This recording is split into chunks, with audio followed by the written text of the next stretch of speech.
Okay guys, right, back down the garage. And the plan is tonight to, as I might have said in my last update video, get this all set up so that we have a dry, clean air tank on the bottom of the main compressor there. So, as I said before, this is all in preparation for spraying the car, the underseal, etc. So that the air we're using is nice and clean and dry, and the kind of setup they have in a body shop, but just on a bit more of a scale that's a bit more workshop friendly. So basically what I've got is a selection of brass fittings there. I'll go through this all actually. I'll go through what I've got first, let you know the plan in case you didn't see the other video where I explained it a little bit, and then I'll stick you in the corner on a time lapse, and then I'll pick you up after we've done it all and explain how it all is. Otherwise this is just going to drag out into an extremely long video. So what we have got is a double air and oil trap, 1/2 inch essentially, air in there, goes through those two filters, filtering out the water and oil that might be in it, and comes out there nice and clean. Before it goes through that, essentially the air is going to come out of this compressor, which is a reasonably new compressor, so it should be fairly clean anyway. But on top of that, it's then going to palm out of there, pass through this transmission fluid cooler, which is going to cool the air down. That's obviously been heated up naturally by the fact it's just been compressed.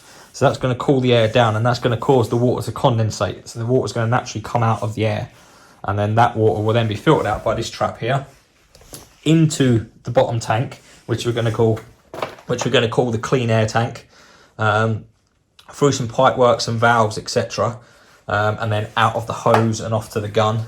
And as I said in my update video the other day, in my very messy garage, on the end of the gun we're also going to have this air pressure regulator and incandescent water filter.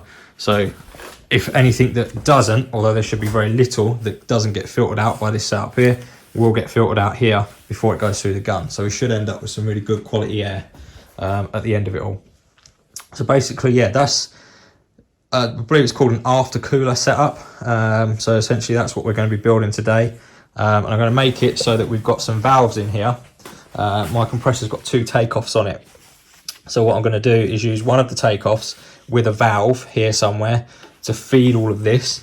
Because obviously that's a lot of air there. And if I'm just in the workshop pottering around doing some bits on the car and I don't need a lot of air, the idea is I can turn the valve off here and just use the small air compressor mounted on top for the small things, basically. So that's the plan. I'll pop you up there, put you on a time lapse, get this all boshed together, and then I'll catch up with you guys once it's all done, and we'll talk about hopefully how well it came out. So there you go. Right, here we go.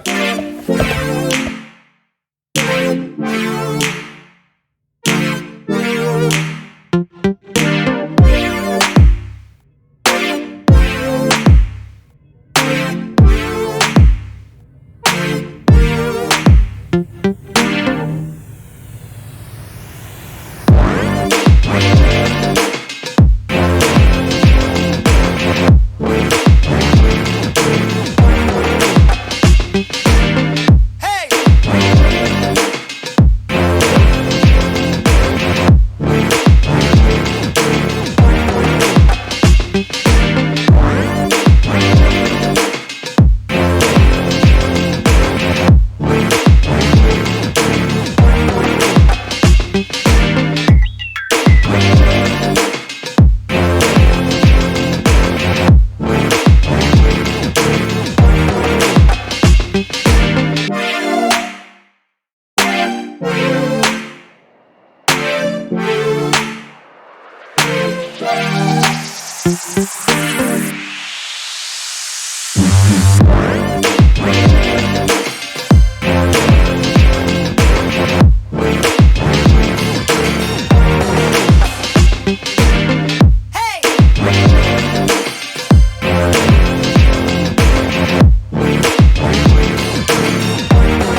get it going. Oh, that's terrible. Right, it's all together. There it is. One complete compressor with aftercooler setup. I've had to do a little bit of a bodge here where I've got this fitting. This is actually one of these threaded fittings, is 1/4 inch inside a 1/2 inch piece of 15mm pipe, or sorry, 15mm pipe inside a fitting there with a load of packing tape and clamped right down because I haven't got the right size fitting. I will buy the right size fitting, but being in lockdown and everything at the moment, I can't go to the shop and buy one, and if I order one, it's going to take weeks to turn up. So I'm going to use that for tonight, hopefully just to test it out, basically, see what happens, make sure it all works, see, I shouldn't have any leaks. I mean, plumbing's what I do for a living, so if I have got any leaks, I'll be a bit concerned. But yeah, there it is. I'll quickly walk over it with you, how it works. Obviously, small compressor on top as planned. Was planning on using one of these tap offs to feed all of this down here, but then I actually thought better option was just to bung a fitting in the end of the tank there. So we've got a isolation valve on the end of the reservoir on the small compressor. This piece of pipe work here comes round into the top of the aftercooler. Again, automatic transmission cooler off of eBay. 6 rows in there should be enough. If not, as you can see, I've got loads of space to get a much bigger unit up this end, you know, a much longer one if needed, but I think that'll do the trick. And then it comes out of here up into your air and oil trap, sorry, water and oil trap there. 20 quid off of eBay, something like that, Chinese special. She is a beauty, that's for sure, made of plastic. Adjustable pressure regulator on there, and then it comes out of here into our bottom tank, which will be 200 litres of clean, dry, beautiful air ready to go through the gun. And I have got a selection of quick fittings down here. I need to just swap the fitting off the bottom of there for that, and I've got a load of air hose there. So I'm going to get all this quickly swapped up. As you can see, I've got this a second incandescent filtered air on the gun there, and a pressure regulator actually on the gun. So I'm going to get this all connected up, and we'll give it a test, see how it goes. A few moments later. Say, didn't you? Buy Chinese, buy twice. Literally just went to put the fitting in the end of here, and it's completely snapped off. You can see there, nice quality Chinese piece of brass there. So that is, well, I mean, it was like 12 quid for 20 feet of airline, but still, I'd expect it to last a bit longer than that. What I have to do is cut this off, shove that in the end of it, and put a hose clamp on it. I hope that it works. And then at some point, I'll have to buy a new one. Gutted. More moments later. Okay. Bodged. I've just shoved it on there, put a hose clamp around it. I tried to pull it off physically, and it's, yeah, I'm pulling on that quite hard, and it's staying on there. So hopefully, for the time being, bearing in mind, this is going to be regulated down to probably about 10 psi or so, which is a long way off of the full 8 bar. You know, 8 bars nearly, what's 8 bar? 8 bars, 120 psi. So that should hold, I should think, for now, for what we need it to do. I will buy another one at some point, but for now, that seems to work. So I guess the only thing left to do is turn it on, see what happens.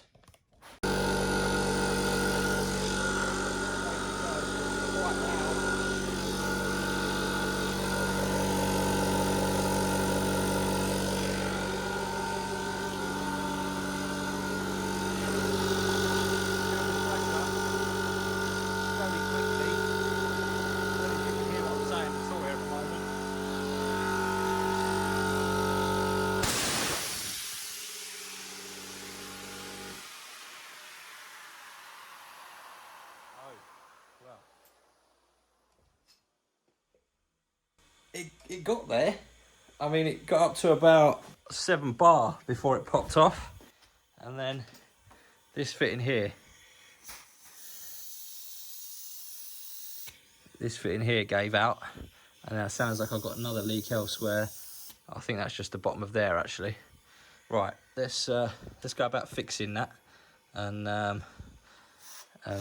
see if we can get this to work again. But I'm glad that popped off. I think that's probably the only one that's leaking, so let's fix that. Try again. Okay, right, revision 5.0. Ran out of battery on the, not battery, sorry, ran out of memory on the iPhone. So the whole time lapse that I just did of this rearrangement is not there. But it's now working. You can hear it still leaking a little bit, but we have revised the plan. Basically, all this bit here is missing. Sorry, hang on, there we go. All this bit here is now missing. And we have got this smaller black hose running off of the regulated supply up the top here. Basically, I couldn't get, no matter what way I tried, I couldn't get these fittings on here to hold more than about 3 bar. Now, I don't need 3 bar for spray painting. It's double, almost triple what I actually need. So, basically, that's really annoying. Basically, what I've done is now tapped into the regulated supply, regulated this down to 2 bar, which is, I mean, I'm going to want about 10 to 12 psi, and 2 bars 25 psi, so, or thereabouts. So more than enough. So yeah, there is now our setup. Obviously, I've still got to stop this little thing from leaking down here. But time's getting on, and realistically, all this needs was a few different type more fittings, a couple of 1/2 inch to barb type fittings, but getting hold of them at the moment would be a nightmare. At some point I'll probably redo this maybe, but for now, literally all I've got to do is get this end of the hose shoved in there, and this end of the hose, hang on, right, let's try and do this one-handed. This end of the hose shoved on there, and then away we go.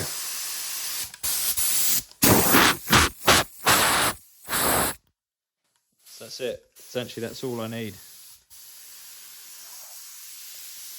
Yeah, and this down here, I can regulate this down to where I need to be, PSI wise. Regulate this down to